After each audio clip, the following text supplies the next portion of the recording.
book, I'm going to be doing the subscriber interview, and I'm going to be challenging him to tell us what the secret of the ancient Egyptians was. How can we make the journey out of the whole trap of reincarnation that they made, or they believed that they could make? Is there anything we can do now to make this work for us, for subscribers? William Henry, in just a moment, is going to be exploring the Canopus Revelation. And if you're a subscriber, do listen to both programs, because William has an absolutely fascinating take on this deep knowledge, of course, of ancient Egypt and its mythology. So don't miss it. This is Whitley Strieber, and when we come back, it'll be William Henry substituting on Dreamland. From Nashville, this is William Henry sitting in for Whitley Strieber. This is Dreamland. Welcome, everyone. Our guest today is investigator and journalist Philip Coppens from Scotland. In addition to revealing vital, lost knowledge about the truth behind extraterrestrial contact and military intelligence's interest in ancient Egypt, Philip has also done extensive research on what the Egyptians believed happened to the soul after death.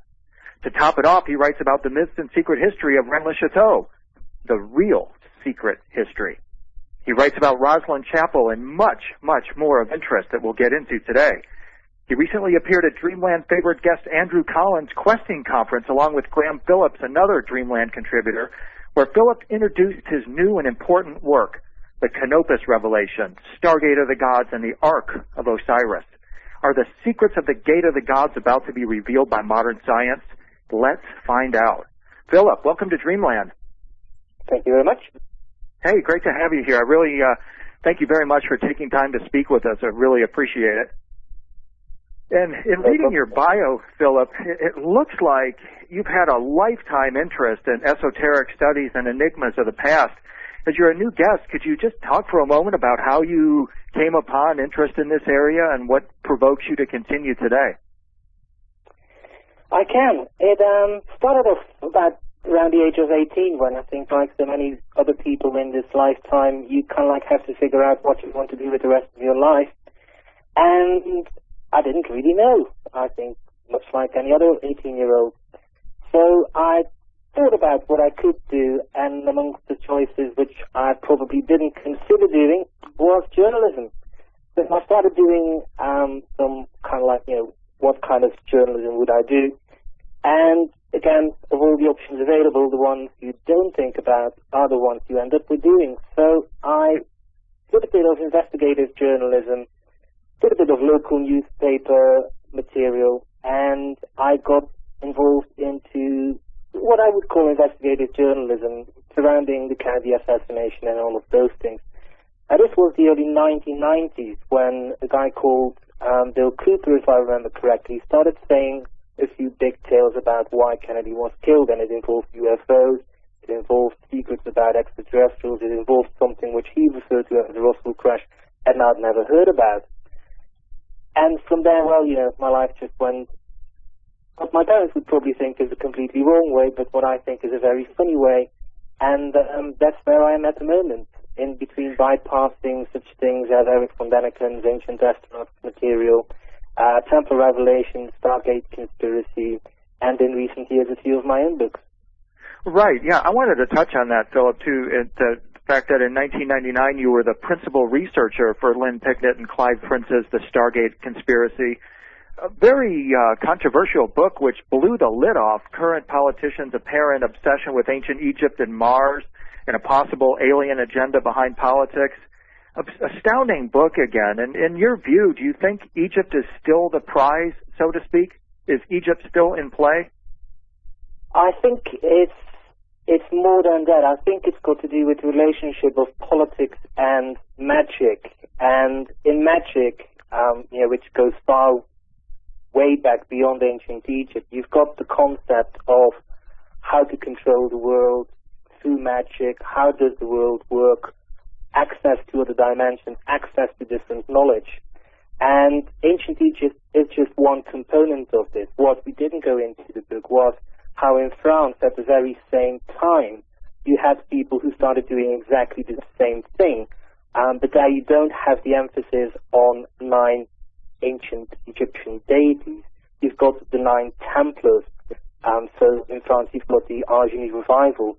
But once again, you find politicians are in there from the very word go. And really what was in the Stargate conspiracy, and which applies to American politics, you can apply it with other examples to French politics.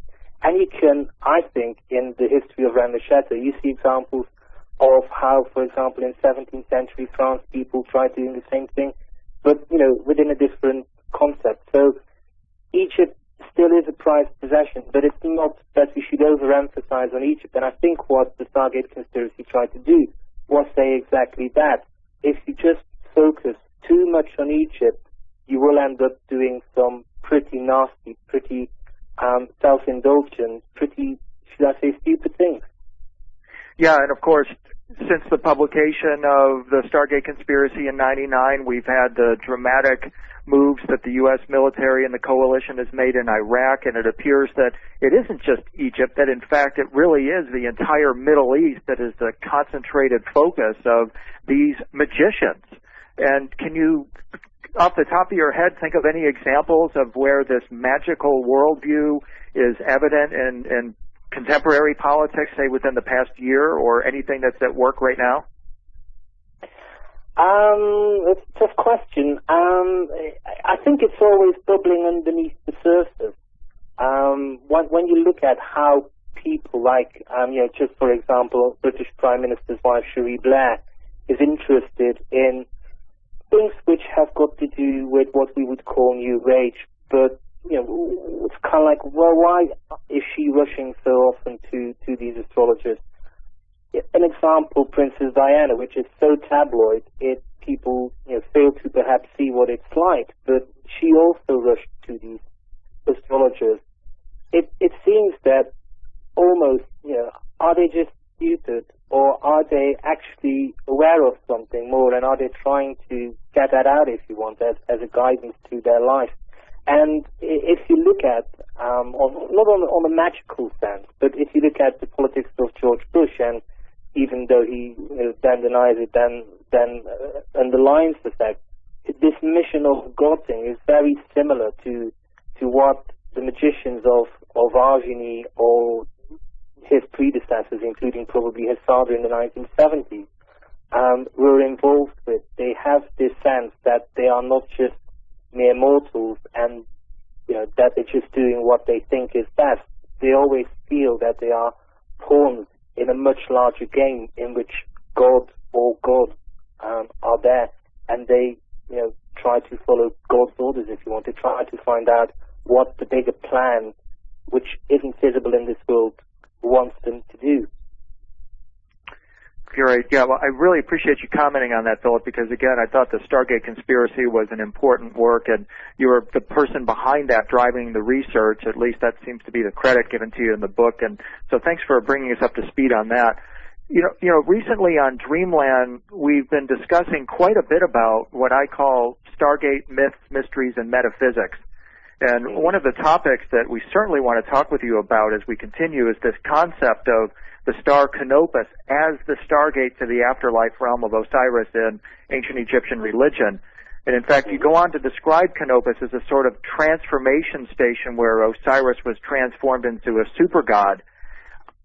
Can you talk for us a moment about how you came upon this understanding of Canopus, how this star that perhaps many of us have never even heard of, which was the second brightest star in the sky in the ancient world and still is in the southern hemisphere, came to be such a hidden mystery, and why it's so important for us now to understand or get a handle on the Canopus revelation.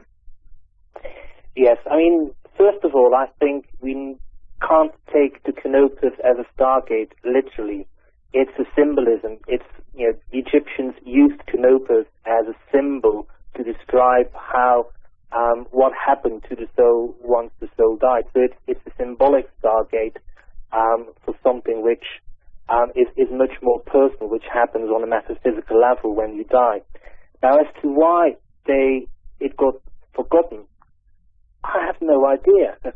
All I know is that people in recent decades constantly hinted at Canopus, and it came up in the most unusual aspects. It was Robert Temple who while he was writing the Sirius mystery, kept saying, things about Sirius, but at the same time was saying, well, this Canopus thing and this Canopus thing. I was reading a book by John North about Stonehenge, and in there he just makes a comparison how the Kaaba, of such importance to the Arab world, was aligned to Canopus. And all of these things, left, right, and center. And I kind of thought, I don't have to do research. I just do searching for Canopus, and at the end, I will start to begin to realize what it's all about. Now, at this time, all of this research of Canopus happened shortly after Temple of Revelation was written, and I was working at the time together with Clive Prince in preparation for Stargate Conspiracy. And so he kind of went into the British Library trying to find out what this Canopus thing was as well. And he came up with some treatises on Canopus, including one by an Egyptologist called Henry Lubbs. He'd written this in 1947. And he published his research, which is phenomenal, which is fantastic, on Canopus and its importance in Ptolemaic Egypt. And it got printed in 50 copies. Whereas any kind of, between parentheses, crap on anything else would get like a print run of 1,000, if not more, and it would constantly get quoted. It's almost as if, to quote Immanuel Velikovsky, mankind always forgot about Canopus. And the one stunner about Canopus, which kept on kind of being repeated, not just by myself, but by everybody else who came into contact with it, was what happened with Pierre Plantard. Pierre Plantard pretends, or real Grandmaster of the Priory of Mine, in his first ever outing in public, in a book by Gerard de Sade on the Templars, he says how the Templar stronghold of Gisors actually is linked with Canopus, and he links this to the sublime eye of the great architect. And I kind of thought, well, where does that one come from? Because here you've got a guy in, the 1960s writing this stuff, and it's kind of completely unbelievable what he writes, and everybody else, including academics, they just kind of were saying, what does he start talking about Canopus? So all of these things just led me to kind of think, why does everybody touch it, but then kind of immediately drops it again? This is William Henry. This is Dreamland. We'll be right back. Well, guess what? It's a great time to buy in the unknowncountry.com store because we're having our annual post-Christmas sale. Everything in the store is off in price. Many of our prices are literally the lowest on the internet for these valuable books that will help you on your spiritual journey from this unique store. One thing you can be sure of, Ann and I have read every single book in the store, so you really can't go wrong. They're all great, they're all important, and some of them are extremely important. Don't miss the fabulous sale in the unknowncountry.com store. It's a chance to pick up something that could change your life for a song. This is William Henry. This is Dreamland. We're joined today by Philip Coppens, author of the Canopus Revelation. Philip, just before the break, you were giving us sort of an overview of Canopus from the ancient world through Ptolemaic Egypt. Then, lo and behold, in the 1940s, we get a dramatic reference to it in a scholarly text, printed in a very limited edition. And then, right out of left field, we have Pierre Plantard, the mastermind behind the Rennes-le-Chateau enigma, essentially brings forward this very strange term Canopus again. But one of the most interesting connections that I know the Dreamland audience will be eager to learn about is that between Canopus and Nibiru. One of the very interesting lines of research in your book is this correlation between this star and this alleged planet or star of the gods. Talk for a moment about the connection between Canopus and Nibiru. Okay. Well, here we go into the center of what I think ancient Egyptians believed. So, grant me a bit of indulgence here because we need to come around it in kind of a slightly different way. It's what happens after death. And every religion has got a different interpretation of it. In the book, I kind of underline something which was written by Charles Muses, who makes his first appearance in Stargate Conspiracy. Now, Charles Muses, by the way, is an American researcher, lived in Colorado, proposed that the body was in pupil form, and that through sound we could transform the body in an afterlife fashion and travel the stars. So, apologize. Just wanted to mention to everybody who Charles Muses is. Go ahead. Yep, no problem.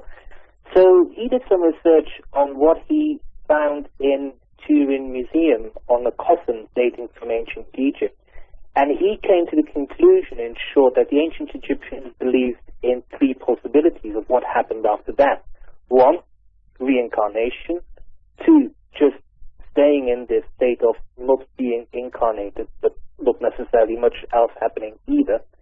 And then what even Stargate SG-1 now call ascension of the soul to something else. Now, what is that something else? We would call it God or the source or the monad, the one, whatever we want to call it. The ancient Egyptians, I think, called it, the blessed divine.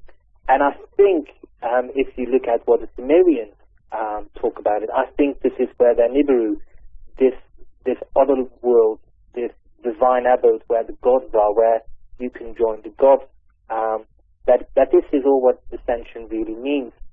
Now, this is not something which is typically Egyptian. When you look at writings of physics and metaphysics of one guy, which I'm quite interested in, who's called Amit Goswami, who's a quantum physicist. He's the physics of the soul, right? Yes, exactly. He just kind of writes this as if, quantum physics is all about this. It's, for a quantum physicist, this seems to be self-evident. So, you've got the ancient Egyptians talking about this. Now, I also think that the ancient Egyptians kind of realized that if there is such a thing as free will, which we claim, is so important in this world, and democracy is all about expressing that free will. If you believe there's such a thing as free will, there has to be, in their opinion, I think, something called absolute free will, which is kind of intriguing when we come to what religions think about, what life is all about. And in essence, what religions think life is all about is that you've got to live by certain rules, and that you've got to kind of live a good life and a decent life and all of that stuff, which is, very intriguing and very good to organize society. But the fact that there are certain rules kind of doesn't mean, in essence, you don't have free will.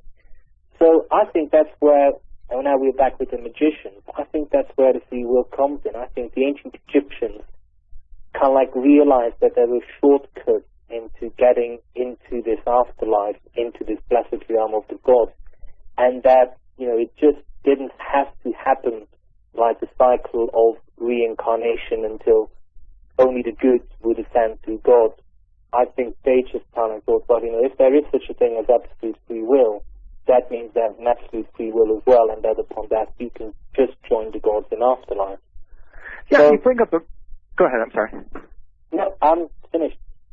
You bring up a very important point there, Philip, this idea of free will, because in the Egyptian pyramid text they say, be pure. Be pure. Why? So that you can board the ark or bark of Ra or Re.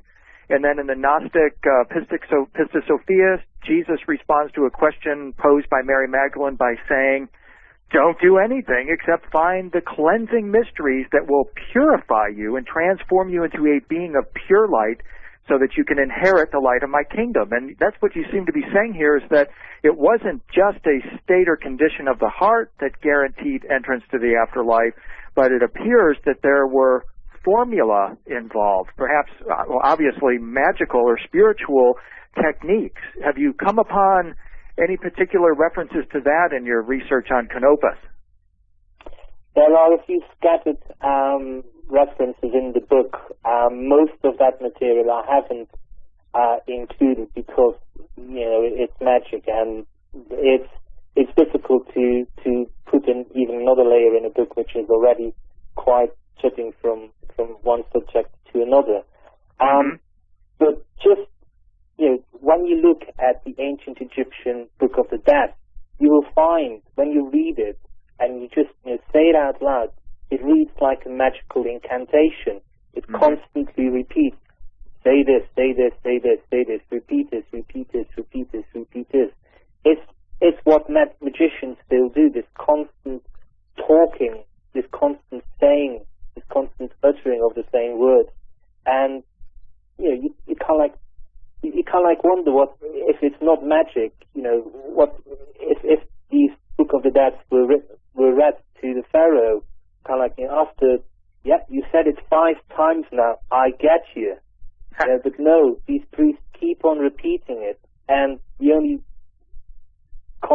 framework in which, of which I know, and I think nobody else will know, is in magic. Interesting. One of the most thought-provoking lines of research that you pursue in the Canopus Revelation is the link, unexpected, I think, but very, very interesting link between Enki and Osiris. Enki, of course, is the Sumerian lord of the waters, and you also go so far as to say, or to conclude that Enki is also connected with, and or possibly even is, Canopus. Talk about that for a moment. Okay, there are two sides to this part of the research.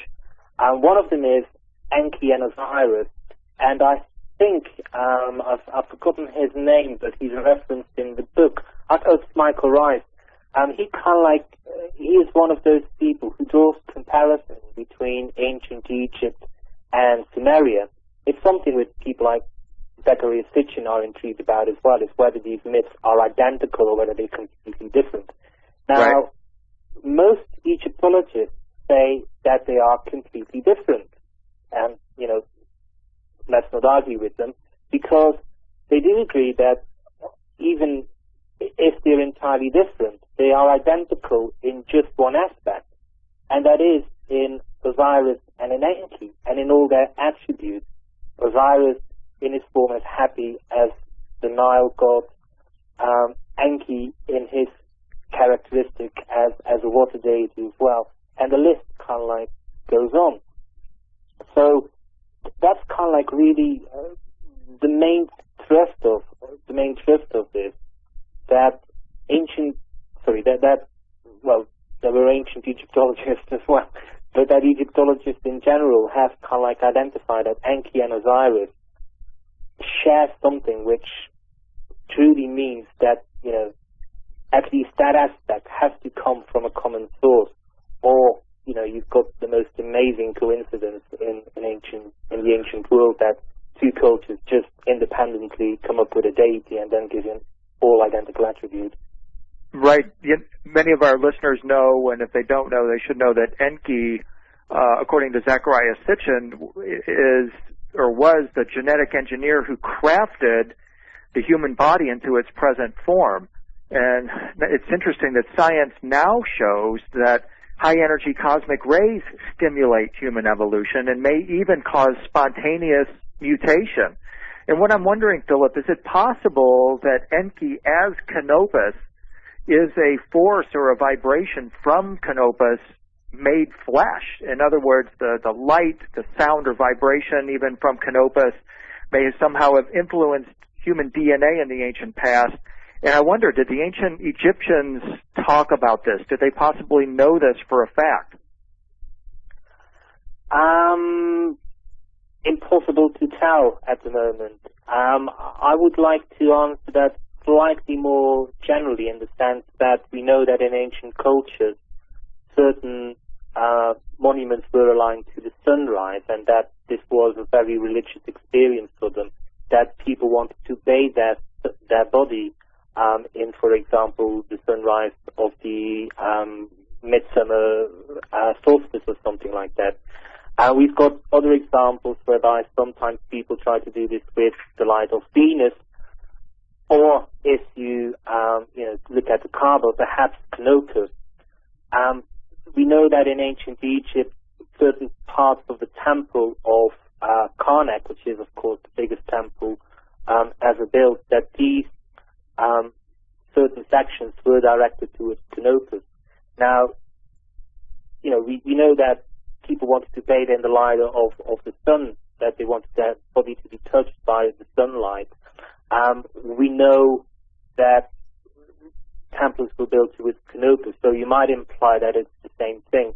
And once again, I think, when we're talking about this vibrational change, I think you also need to look at the magical aspect of this. And the best example I always think is what happened in the Christian world, which was something which was just a complete leftover from Celtic Europe, which is that if you were born and you died before being baptized, children were held towards the sun at sunset, and you've got a site in northern France called Aviot where you can still see this place where that happened. And because the sun touched the child, it made it look as if the eyes moved, because the sun caught the eyes, and it kind of like made it look as if the child was alive. And then straight away it got baptized. Now, obviously here the sun is used as a magical instrument to kind of like do something with the soul of this child. So I think, in short, the answer to your question is there's definitely a lot of material out there which suggests that on a magical level the light of these stars was important. Whether it's merely on a magical level or whether there's something else to it, it's for science to find out. And I'm sure in a few years from now we will be able to answer that. Probably yes. Interesting. Yeah, I'm glad you brought up the early Christian tradition too, because the Gnostic Christians idolized, worshipped a god who is called Canopus. And when we come back from the break, Philip, I'd like to ask you about that. This is William Henry. This is Dreamland, and we'll be right back. This is William Henry. This is Dreamland. Our guest today is the author Philip Coppens, author of the Canopus Revelation, Stargate of the Gods, and the Ark of Osiris. Philip, just before the break, I wanted to ask you about the Gnostic Christian god, the lion-faced serpent, who was called Canopus or Canubus. Now, I know word plays and puns are important to some and not as important to others, but I just can't help but make a tentative link between Canubus or Canubus, this god of wisdom, this serpent god, and Canopus, especially since if Enki was connected with Canopus, it makes it even more of a powerful connection, because Enki was also portrayed as a serpent being. Can you comment about this possible connection between this early Christian god Canubus and Canopus? Other than to say that I know very little about it, not much really, but I do think that, as time went on, some of these aspects of Canopus got more and more integrated into larger deities, if you want. In the book, I go into how, when Manetho is asked by the Ptolemaic Egyptians to reform, in essence, the religion of the ancient Egypt and make it accessible to the ancient Greeks, that he just kind of like realizes that he needs to come up with new deities, and deities which appeal to the ancient Greeks as well as to the ancient Egyptians. And so he starts making new gods up, and one of these new gods has got attributes of Osiris, he's got attributes of Hapi, he's got attributes of Canopus, and the name of the new god, of that new god, is Serapis. Right. Now, obviously, we can kind of like speculate, and I'm merely speculating and theorizing because I don't know enough about it, that by early Christian times, Serapis was perhaps once again transformed into the name of another deity. But, that's all I really can add to that. Okay, so thank you. Something I'm personally very interested in is the possibility that our ancestors had the ability to mill or harvest enlightenment substances from the cosmos. And at different times, these substances are called bread. They're called spice, as in the Dune story by Frank Herbert. They're called sage, as in the 7 sages or 7 spices, the 7 rays, the 7 Ra's or 7 stars. Talk about the connection between Dune and Canopus, if you will, because I'm sure there's a lot of Dune fans out there. Yes, well, it's it was one of these things that when I started doing the initial kind of like where does Canopus come up, I kind of like, okay, yeah, Frank Herbert writes about this in Dune. And then a few years went past and kind of like, oh yeah, and, I kind of like remembered. And I've seen at a very young age the Dune movie starring Carl McLachlan, if I don't mispronounce his name. And I kind of like thought, okay, that's all I know about this guy. So, again, fortunately, there's like TV documentaries, and I think the Sci-Fi Channel did a special on Dune and Children of Dune, so it's kind of like helped me a bit in getting a lot of knowledge in a very quick time about what was moving there with Frank Herbert and Dune.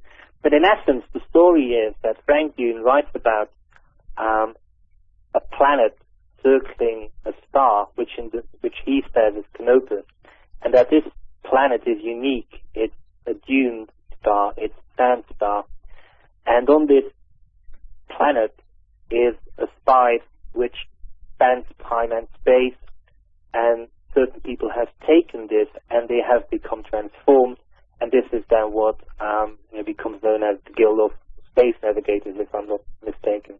Mm-hmm. Now, all of this is existing star lore about Canopus. In Arab countries, Canopus used to be called the navigator of, the desert because it was a polar star. It denominated the South Pole. People tracking across the desert by nighttime could use it to find out in which direction they were going. And obviously the intriguing thing is that Frank Herbert not only talks about navigators, when we come to the name of the Grand Master of the Priory of Zion, Pierre Blanchard does not call himself Grand Master, but he calls himself Notonnier, which in English translates as navigator.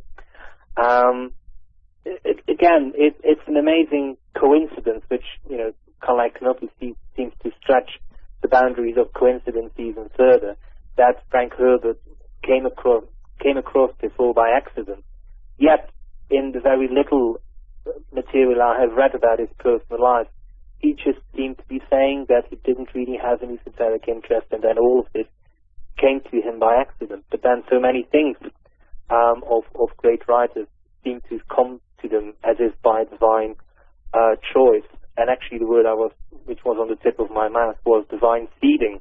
It's almost that sometimes people pick up on certain material and just transform this into an amazing amount of words which are just impossible to ever do by anybody else. And I'm thinking here about the Lord of the Rings, the Harry Potters, the Dune material. Some would say the Star Wars material as well. It's all of that stuff which is using myths of the ancient world, sometimes by accident, sometimes by sheer luck. But you read some science fiction by Frank Herbert, and once again you come across that there is something about Canopus in there which is kind of like staggering, specifically because it touches upon this transformative aspect, what I kind of like call, how humans can be transformed into deities, which is all what I think, Stargate were about. It's how we can transcend into something which is beyond the mere mortal realm.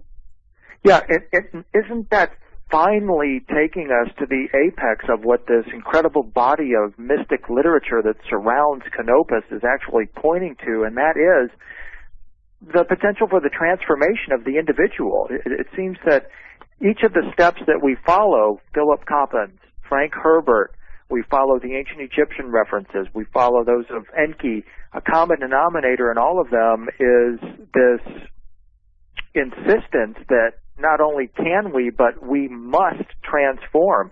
And one of the steps, or one of the key lessons of all of this, is to begin to learn to live in a post-technological world. Can you talk about that for a moment? What Canopus seems to be offering in terms of a message in that regard? Yes, I mean, again, I think here we are using Canopus as a symbolism. It was how the ancient Egyptians tried to depict something, which is so fundamental. And they did it because to them Canopus was the South Polar Star. And when you look at other researchers, such as David Ulanisi, who talks about the same concept, but from a Mitraic kind of view, you always find that same message, which is, a call upon arms, if you want, for mankind to, yes, live properly, but also to realize that you live within a larger framework. And we can talk a lot about religions, but the one thing where I think it's written down in the most beautiful and the most direct and in a quite non-religious manner are the Hermetic texts, the Corpus Hermeticum. There you read about how, we are here to contemplate the universe. Yes, we're allowed to slaughter cows if we want to eat, but it's kind of like, saying, but remember, you are more than just human. And when we're talking about how we should transform, I think it's the fact that religions don't focus on that anymore. Religion, kind of like focuses on very basic things at the moment, and specifically after the 15th century, which gave us all of this tremendous science, the possibility that you and I talk to each other, probably not even with wires connected, but via satellite. All of that gave us tremendous advantages, but at the same time came at a cost. And the diversity of religions and the bickering which goes on between the various religions actually means that neither science nor religion is able to offer us this. Now, sidestepping this slightly, Robert Lomas, in his book The Invisible College, actually came upon a text by Isaac Newton, whereby it was the dream of Newton and several of his contemporaries to kind of like prove the existence of God. He wanted to use physics and everything of science which was at his disposal to prove the existence of God. Now, you might actually say that we are succeeding in this, and I hinted upon the quantum physical work of Amit Goswami, and even if you don't go as far in quantum physics as Goswami has gone, it does talk about a specific role of consciousness, but there's still a long way to go.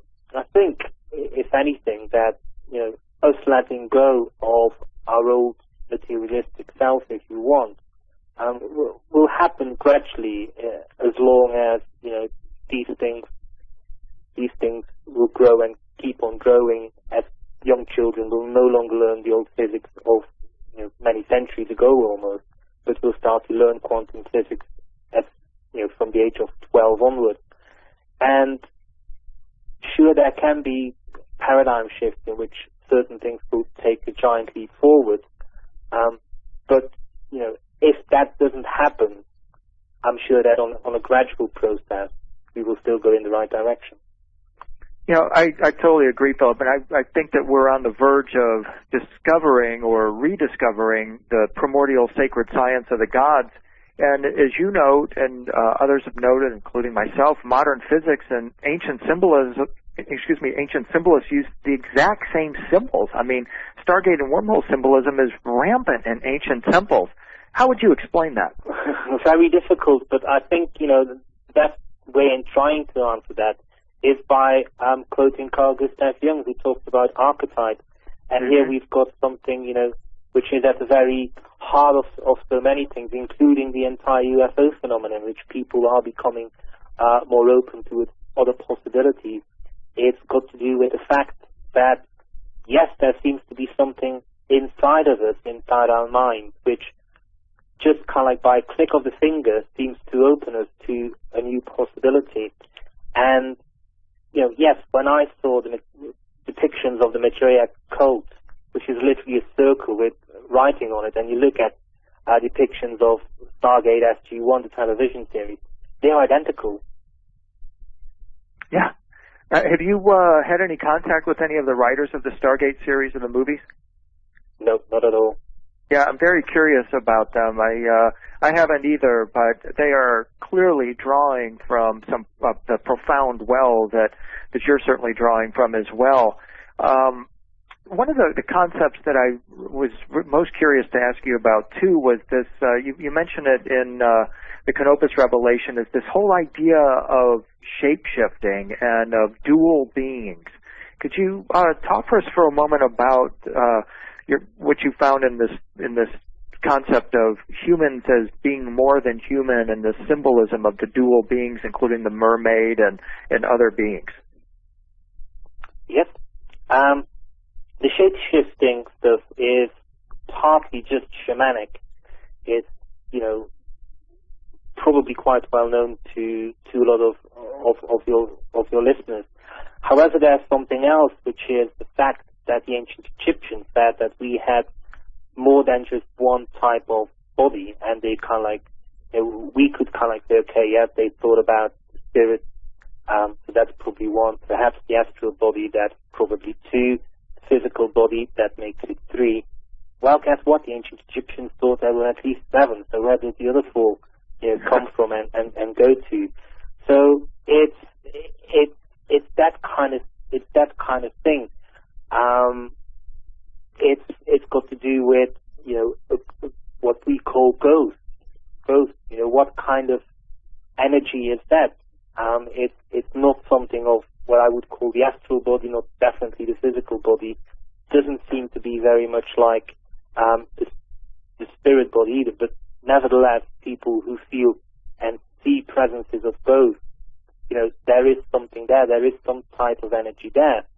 So it's very difficult to say about transforming and shape shifting. And some of these coils, according to the ancient Egyptians, believe when you died, you didn't have to worry about them. It just kind of like were thrown off. Definitely, we know our physical body deteriorates after death, though, of course, in some cases it doesn't.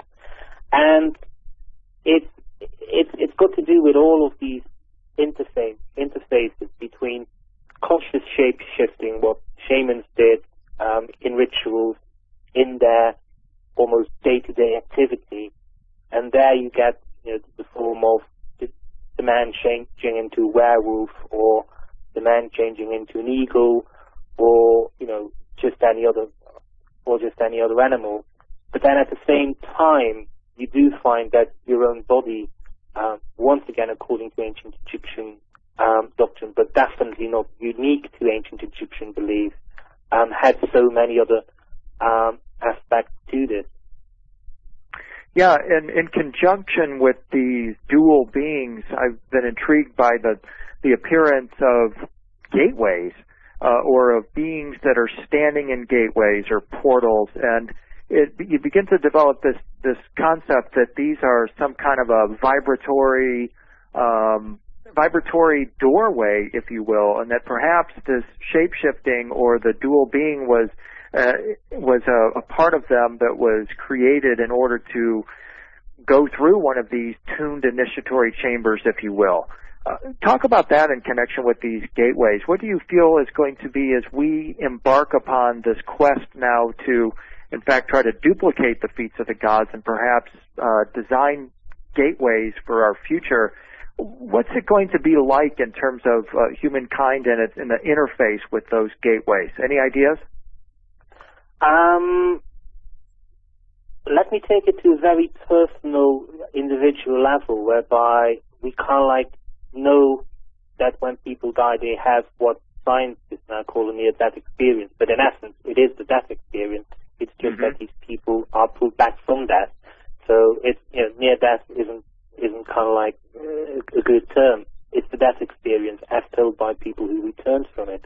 Now, when you drive at night in summer and it's dark with full headlights, you see all of these little insects who just see a bright light and they just rush towards it and they die. Even though there's enormous amount of space around it, there's something in them which kind of like says, yeah, there's light, let's fly to it. And I think that's also what kind of like happens a lot in the death experience. You say, you hear people say, yes, there was this tunnel of light, and at the end of the tunnel there was a bright light, and everybody just kind of like floats through it. They go to the light. You kind of think, well, what about the tunnel, guys? Might there be something there in the tunnel? Might there be something while you are going to the slide which goes into another direction? Now, this may seem outlandish, but in the book I go into the subject of how I think the interior of the Great Pyramid is a physical representation of what the ancient Egyptians believed happened to the soul. And in essence, when you go down into the Great Pyramid, you just go down all the way down. And it's only when you kind of like do a detailed analysis of the descending shaft that you will find that there's actually an ascending passage which will take you to the two upper chambers. And I think it's that kind of thing. I think before we start even trying to conquer, if you want, the forces or the vibrational energies or whatever you want to call it, which will lead us to something else, I think it is required that there's a certain maturity of the dying spirit, not to just straightforwardly rush towards the light, but take it very slowly, one step at a time. So, a bit like the firefly who would come back each time upon his death and would reincarnate till he finally realizes that he shouldn't just rush towards any oncoming headlight because it'll kill him. And I think, the very fact that only have accounts of people who constantly rush towards these lights at the end of the tunnel, I think it's great that we start to accumulate all of this material, but I think at the moment that we do not have an all-encompassing view of what people go through, and I think certain people, what I would call mature souls, who kind of like are experienced in magic, or perhaps have had many cycles of reincarnation, perhaps they would not straightforwardly rush to the light as most fireflies, but would kind of like feel out a bit what is in this tunnel rather than just rush to the light and see what's there. Hitting the tunnels. By the way, Philip, what's next for you? What's next for me? Well, I've written the manuscript on the Holy Grail. I know it's very unoriginal for me to do this at the time of the Da Vinci Code, right? But it does tackle the Grail from a completely different angle. Very short and without saying too much about it. It takes Wolfram von Eschenberg's book for real, saying this guy never wrote fiction in his life, so why would a story about the Grail be fiction?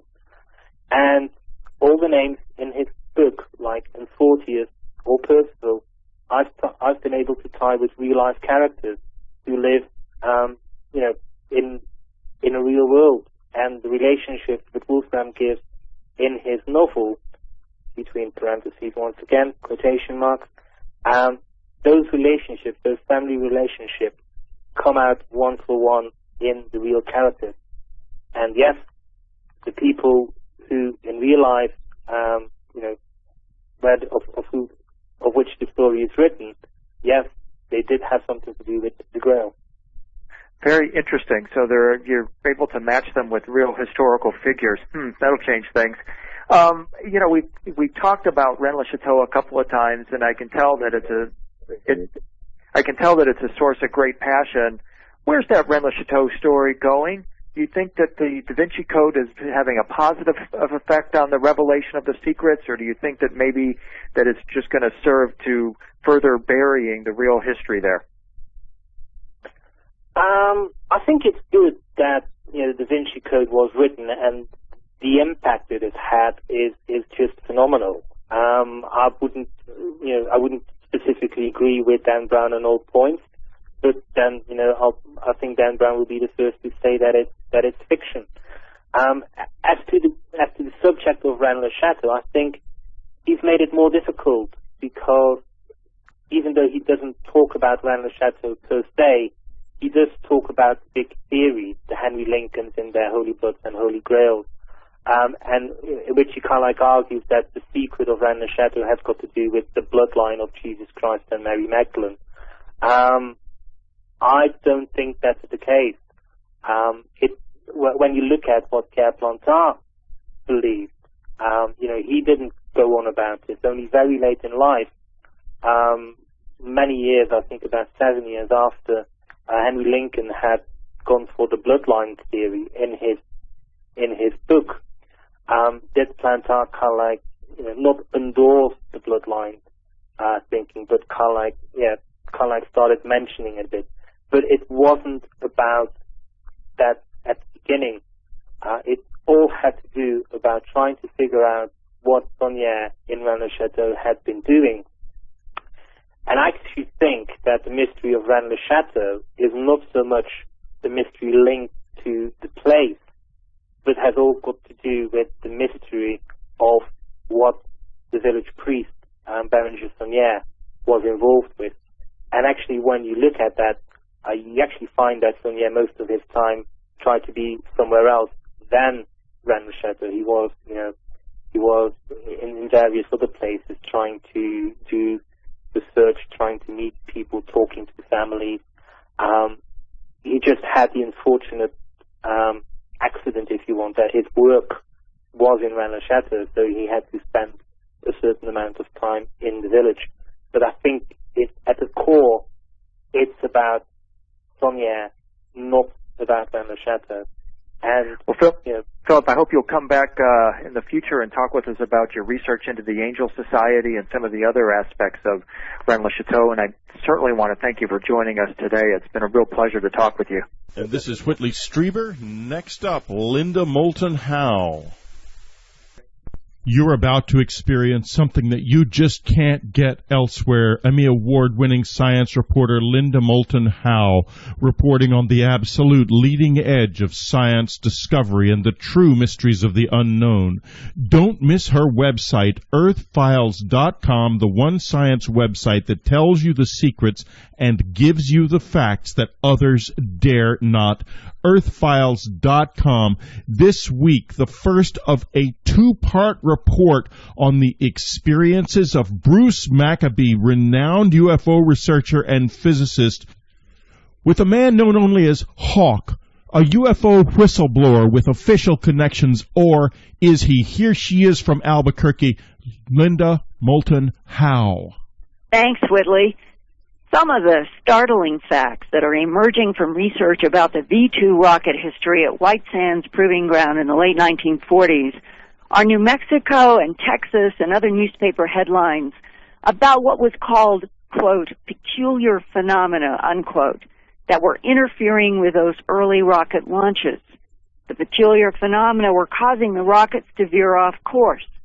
Photographs showed the peculiar phenomena were circular discs that instantaneously appeared next to the V-2s right before the rockets went off course and crashed to the ground.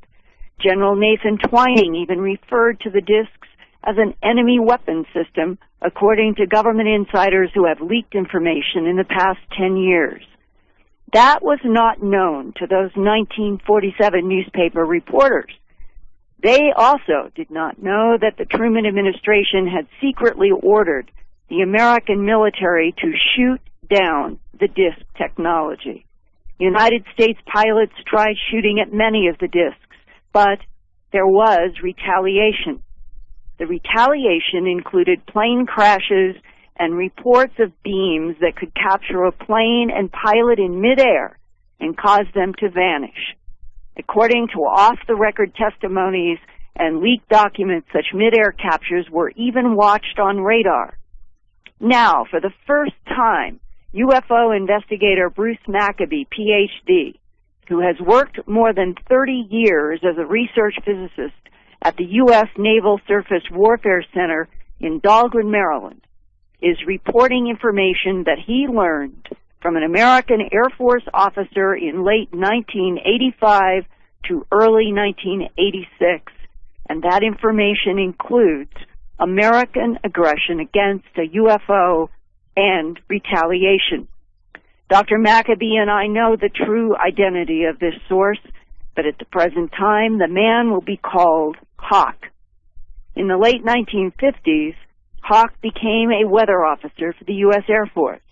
Then he studied geology, and by the mid-1960s was doing geological measurements related to underground atomic bomb tests. A decade later, in the 1970s, Hawk was working in the Advanced Physics branch of the Foreign Technology Division at Wright-Patterson Air Force Base in Ohio. Hawke was known to another Wright-Patterson scientist named Robert Collins, co-author of the 2005 book entitled Exempt from Disclosure, written with former Air Force Office of Special Investigations counterintelligence agent Richard C. Doty. Hawke's knowledge about UFOs is discussed in that book, which provoked Dr. Maccabee to finally release the details of his own discussion with Hawke 20 years ago. Ironically, it was Robert Collins back then who arranged the meeting between Bruce Maccabee and Hawke. My interview with Dr. Maccabee this week provides important insights about our government's knowledge of the UFO phenomenon despite official denials in the interest of national security.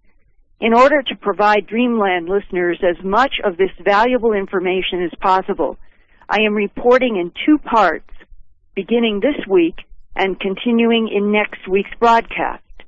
This report begins with Hawke's own first-hand experiences with UFOs as he described to Dr. Maccabee in mid-November 1985. As he was an Air Force Reserve Officer Training Corps, Air Force ROTC, and he was about to go regular Air Force. They gave him a tour of Wright-Patterson Air Force Base and at various buildings there, and he described how he was with a small group of guys that somehow wandered off on their own away from the main tour group, and in order to catch up with the main tour group, they decided to cut through a shortcut through some temporary rooms that have been set up inside a building, which simply by setting up, I gather, these little movable wall type things that you can just put them up and you've got yourself instantaneous rooms.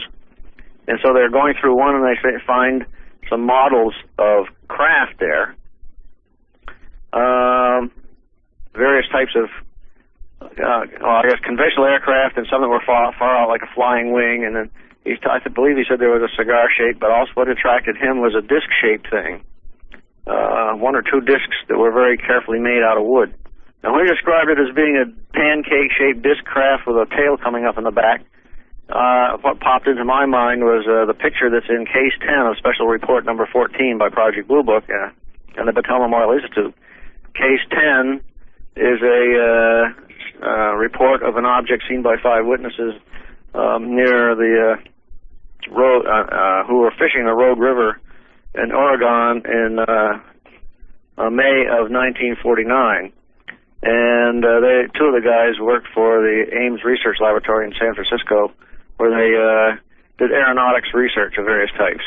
And they looked at this object through binoculars, and it was a flat disc-shaped thing with a tail on the back. I sent a copy of this picture to Hawke, and he said it was like what he had seen, and then he went ahead and drew his own version of what he saw with a very rather accurate or carefully drawn circular-shaped object with something almost like a little flat dome on the top, one tail fin or something, a vertical stabilizer or whatever you want to call it on the back end. The people who saw this object near the Rogue River described it as coming along, hovering over the river, not making any sound at all, rotating on its vertical axis and then accelerating to the speed of a jet in a few seconds, and never making any sound. So whatever it was the Rogue River people saw was pretty bizarre, and that may well have been the inspiration for this model that Hawke says he saw when he was with his friends. And he also says that one of the buddies that was with him, one of the guys that was with him, recognized these things. He says that, and this other kid said that it's what his father had been telling him about, flying saucers. And that the father was an Air Force officer stationed at Wright-Pat Air Force Base in Ohio. Right. Then the next thing that happened to him was a really bizarre story. And that was spring of 1959. But he was stationed at the headquarters, I believe he said it was the 8th Air Force. Headquarters in Misawa, Japan. Mm-hmm. And he had taken courses in meteorology At this time, he was the meteorologist who was providing weather reports for the air traffic control center, the radar control center at this Air Force base. In Japan. In Japan. While he was there one day, they were giving him a tour of this radar control center. He had been there for a few months or something like that, and he was now being given a tour of it. He was standing there talking to some person who was giving him the tour when suddenly things started to happen. How he gets this information out of it, somehow words or information is being handed back and forth verbally by these people watching the radar screens and the guy who's in charge of the whole operation. Some word comes that they're back again. And Hawk asks his friend, who's back? And his friend says, oh, these things happen, something like they happen often, you know. One or two objects will come towards Japan and then set up in a holding pattern or just stay there stationary for a period of time and then suddenly take off and head west. And he said this is somewhat approximately over the area between the North and South Islands of Japan. And the commander says, quote, we'll scramble, unquote. What happened? Yeah. These objects had become stationary, and the question was, what do we do about it? Apparently this thing had happened before, something like it anyway, had happened before. And so the guy who was in charge decided to send up aircraft to investigate. And Hawk said that he had been told that there were two specially instrumented F-106s. And he says he thought that at the time that was strange because F-106s had barely been introduced in the United States. And if you actually look up the history of F-106s, I think the first one was in 1955 or 56. Mm-hmm. And by the way, a search was made by Don Berliner to find out if there were any missing F-106s. And I believe he did find 4 that they couldn't account for. And the implication was that a brand new airplane that was designed for fighting had been especially equipped to attack, we'll call them alien flying machines or right. UFOs. Yeah, I don't know whether you'd say they had special devices for attacking, but I got the impression that these were special devices that were instruments for making measurements or something like that. They may have had weapons. They obviously had weapons on the airplanes as well. According to Hawk, he was told that there were 2 especially instrumented aircraft, and that when they decided to scramble, one guy couldn't get his special instrument to be working, so the other guy, they only scrambled 1 aircraft. And then Hawk was asked to provide a weather, what would the guy see from the point of view of the weather? And Hawk said it was a full moon up above a uniform cloud cover at 10,000 feet or something like that. And as soon as the guy broke through the cloud cover, he'd have clear visibility. So he said that he couldn't hear the radar controllers talking into their microphones next to their desks or whatever, but they had put the voice of the pilot onto a loudspeaker so that everybody could hear it. And the pilot talked about climbing up through the clouds and then seeing, lo and behold, there's this object, I don't know, a light, a structured craft or something, 5 or 10 miles away from him, some distance away. And he asks what to do, and he's told to just go into a holding pattern, so I guess he essentially starts flying around in circles until they tell him what to do. And Hawk said that at this point, the commander, guy in charge of the radar installation, put through a call to Washington, D.C. to find out what to do. And Hawk was impressed because the guy got a very quick response using what was then a sort of a new form of radar, a radio transmission known as single sideband transmission. Hawk said that he was in weather forecasting and had to have quick responses on things like monsoons and stuff that might start up and create bad weather. So he was accustomed to having, or usually would get a response, but even his responses might take him 10 or 15 or 20 minutes or an hour or something like that to come back. He was impressed because they got a response almost within minutes. So it was obviously a pretty important thing that somebody in Washington, D.C. Was prepared for, I guess.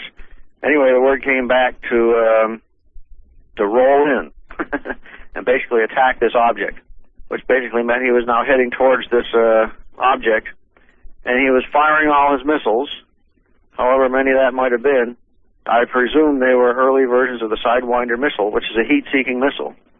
And there would be some period of time as the missiles are traveling, and then the pilot said that the missiles had all exploded before they hit the craft, the object. And then he said that this object had turned on a blue beam, and it was rotating, and the beam was it was starting to move towards him. At which point he went into a dive, and Hawk said he was impressed at the voice of the pilot suddenly went up into this high falsetto, an indication of controlled fear. And the pilot was turning and trying to go away from this object. And on the radar scope, he said that he could see the spots getting closer to one another, and then they merged. And there was just one dot on the radar, and the radar people didn't know what to do, and then all of a sudden that dot disappeared. And Hawk said that for the next 48 hours he was giving weather forecasts as to what they would find while they were doing this search. And according to Hawk, they never found anything, no wreckage, nothing. Well, as I read this manuscript, it seemed to me, Bruce, that one of the most important insights from this man who was working at a classified level inside of our government with some knowledge, or in some areas that had knowledge about unidentified flying objects and their occupants, was that he knew firsthand we tried to attack and there was retaliation. Right. He and others were told officially that it never happened. The plane was lost, but for some other reason. And he asked if the event were classified, and he was told no, because it didn't happen, and you can't classify something that didn't happen. So in other words, that's sort of how they got away with it. There's no supporting information, only the people who were there at the time, and they're not going to talk. And could you explain, then, from Japan, how he came to be convinced that we actually were dealing with extraterrestrial biological entities? Well, I think that convincing probably came during the late 70s. And into the 80s, based on a bunch of what people had told him, although if you read in Collins' book, you get the impression that Hawk knew a lot more than what he told me. What he told me was sort of like the tip of the iceberg. He started off with his own experiences, and then went into what other people had told him. Now, his third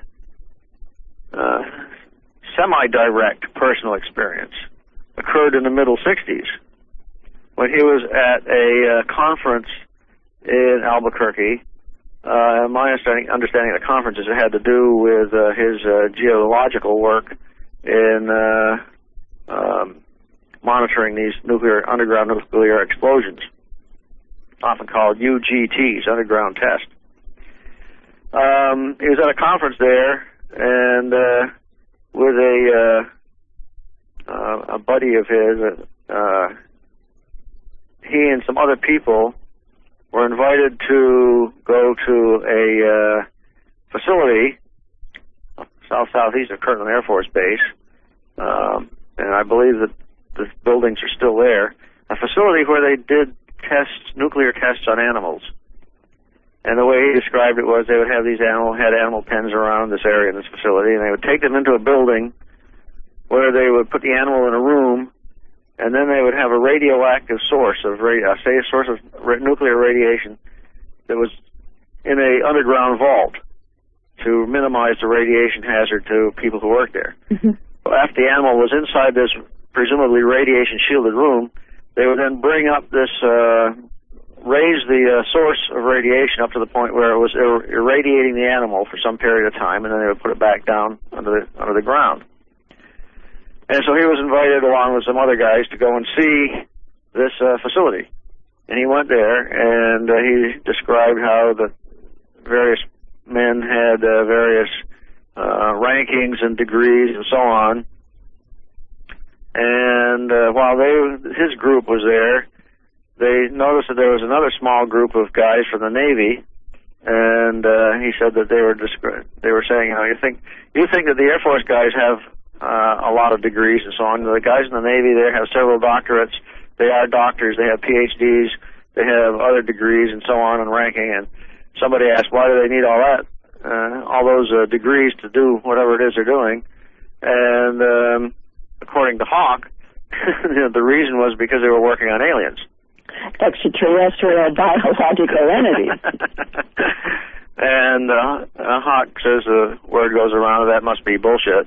But nevertheless, his friend Bob got interested and decided to see if he could get in on the work. And he was told, Bob was told, well, you don't ask them, they invite you. And Bob Hippler was... And Hippler becomes a real person. As you've read what I wrote, you know how the effect on me of finding his name in a document written by Jim McDonald. That's right. Exactly. My eyes were going across the page reading fast, and I hit that word, and my eyeballs just stopped moving. Yeah. It was like I was frozen in space. And I'd never expected to find a real person that connected with this guy, Bob Hippler. And who was Bob Hippler? I don't know what Hippler's rank was at the time. I think he was might have been a captain or something. Well, Hippler was told about a number of facilities in the Albuquerque area and Kirtland Air Force Base where research was done on aliens. And some pretty strange things, like he said, the tramway. What's that called? Yeah, it's called the Sandia Tramway. The Sandia Tramway Company was actually a cover for an organization that had built a meeting place for people who were controlling all information having to do with aliens, what we might call MJ-12, but Hawke didn't use that terminology. There were some other buildings in the Albuquerque area which were associated with this project having to do with aliens, according to Hawke. But again, this is according to Hawke saying what he was told back in the middle 60s. And he and Bob Hippler drove around Albuquerque, actually finding these various places, confirming that the actual places existed. Of course, they couldn't confirm what was going on.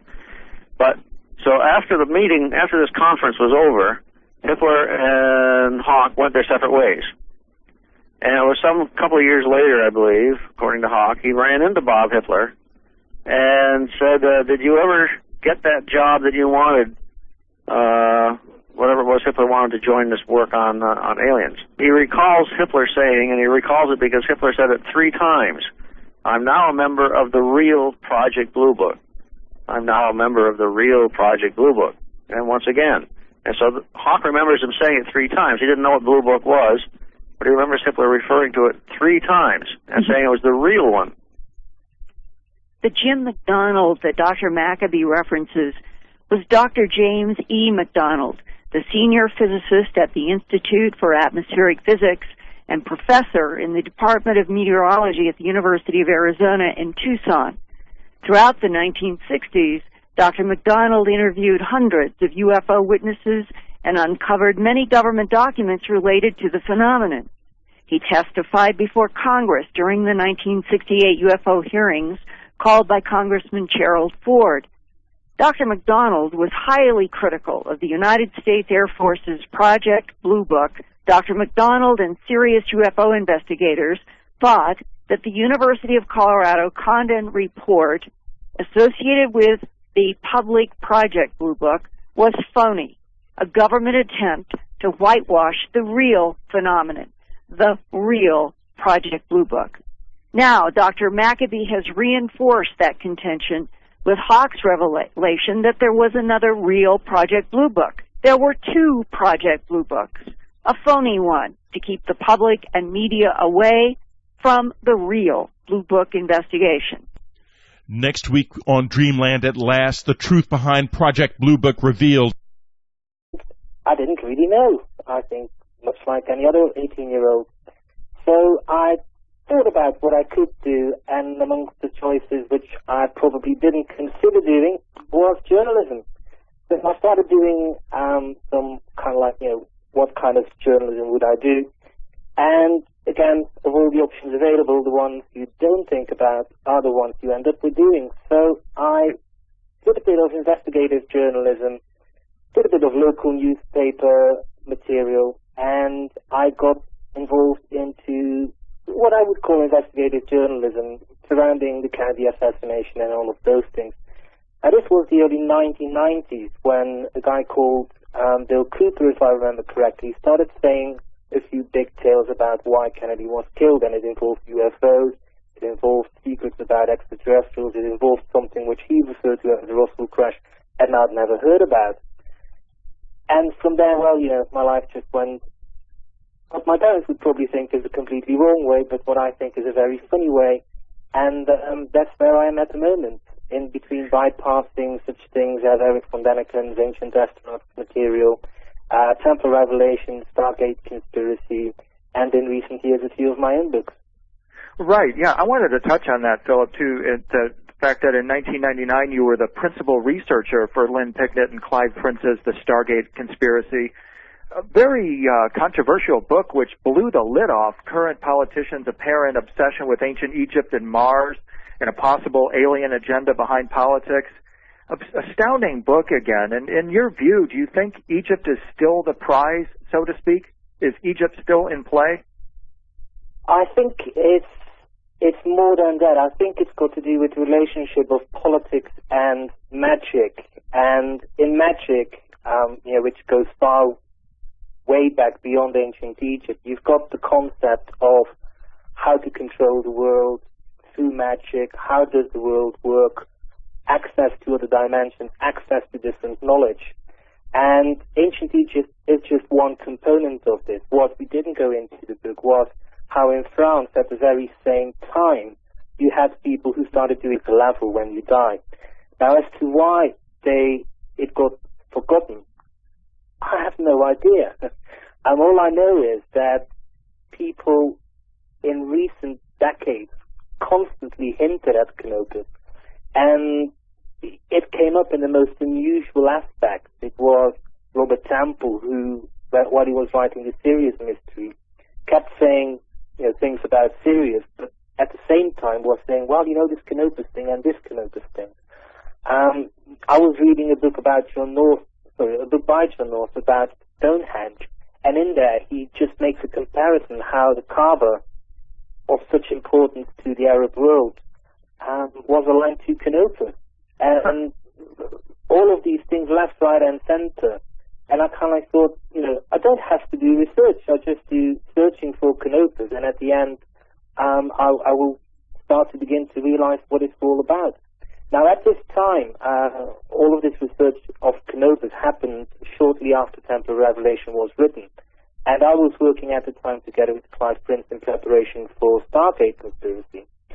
And so he kind of like went into the British libraries trying to find out what this Canopus thing was as well. And he came up with some treatises on Canopus, including one by an Egyptologist called Henry Lutz. He'd written this in 1947. And he published his research, which is phenomenal, which is fantastic, on Canopus and its importance in Ptolemaic Egypt. And it got printed in 50 copies. Whereas any kind of, between parentheses, crap on anything else would get like a print run of 1,000, if not more, and it would constantly get quoted. It's almost as if, to quote Immanuel Velikovsky, mankind always forgot about Canopus. And the one stunner about Canopus, which kept on kind of like being repeated, not just by myself, but by everybody else who came into contact with it, was what happened with Pierre Plantard. Pierre Plantard, pretend or real Grandmaster of the Priory of Zion, in his first ever outing in public in exactly the same thing, but there you don't have the emphasis on 9 ancient Egyptian deities. You've got the 9 Templars.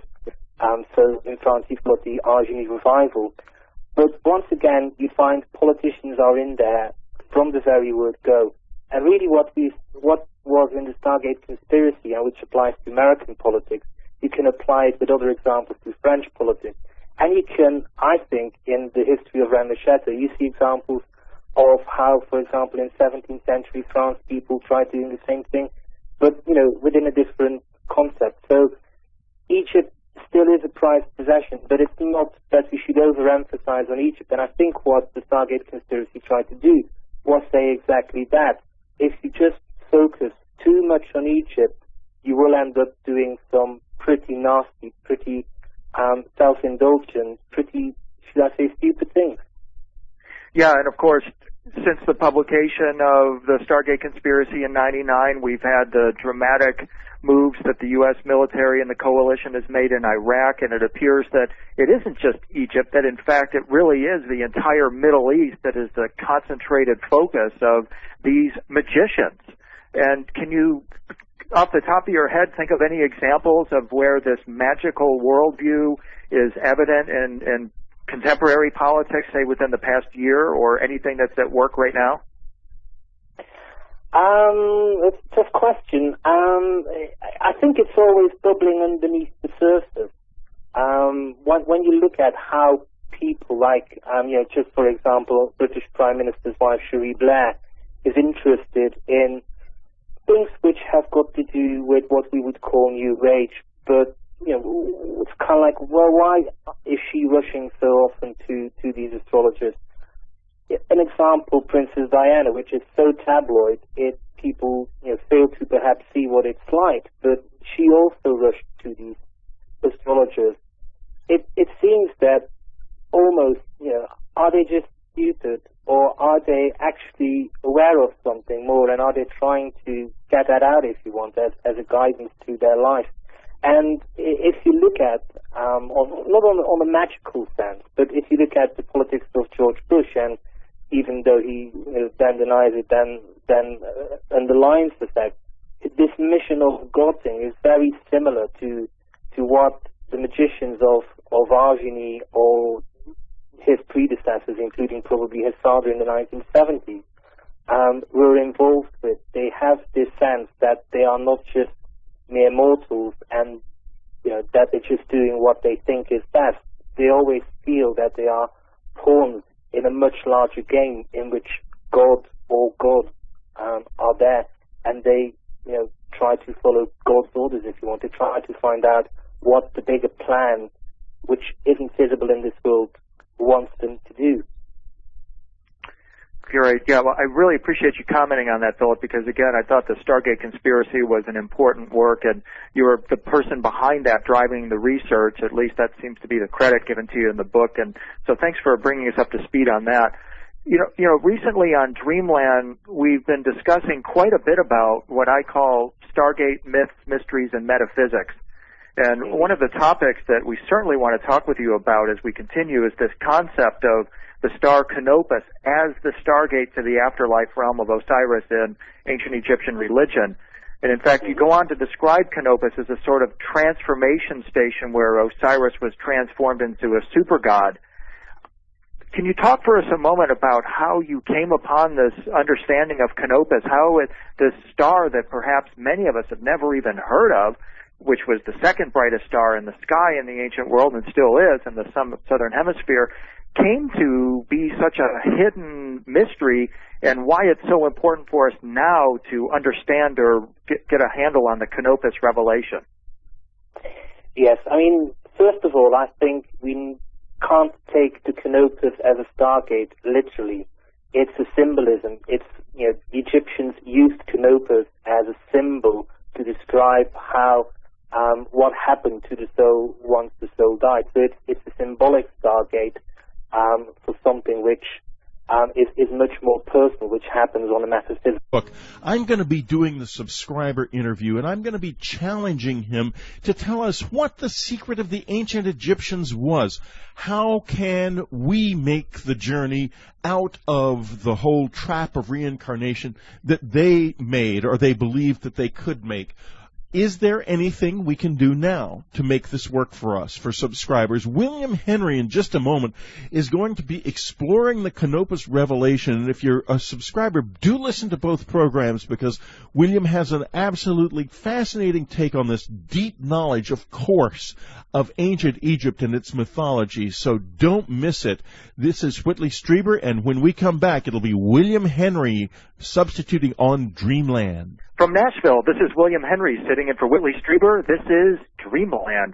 Welcome, everyone. Our guest today is investigator and journalist Philip Coppens from Scotland. In addition to revealing vital, lost knowledge about the truth behind extraterrestrial contact and military intelligence's interest in ancient Egypt, Philip has also done extensive research on what the Egyptians believed happened to the soul after death. To top it off, he writes about the myths and secret history of Rennes-le-Château, the real secret history. He writes about Rosslyn Chapel and much, much more of interest that we'll get into today. He recently appeared at Dreamland favorite guest Andrew Collins' Questing Conference along with Graham Phillips, another Dreamland contributor, where Philip introduced his new and important work, the Canopus Revelation, Stargate of the Gods, and the Ark of Osiris. Are the secrets of the Gate of the Gods about to be revealed by modern science? Let's find out. Philip, welcome to Dreamland. Thank you very much. Hey, great to have you here. I really thank you very much for taking time to speak with us. I really appreciate it. And in reading your bio, Philip, it looks like you've had a lifetime interest in esoteric studies and enigmas of the past. As you're a new guest, could you just talk for a moment about how you came upon interest in this area and what provokes you to continue today? I can. It started off about around the age of 18, when I think, like so many other people in this lifetime, you kind of like have to figure out what you want to do with the rest of your life. And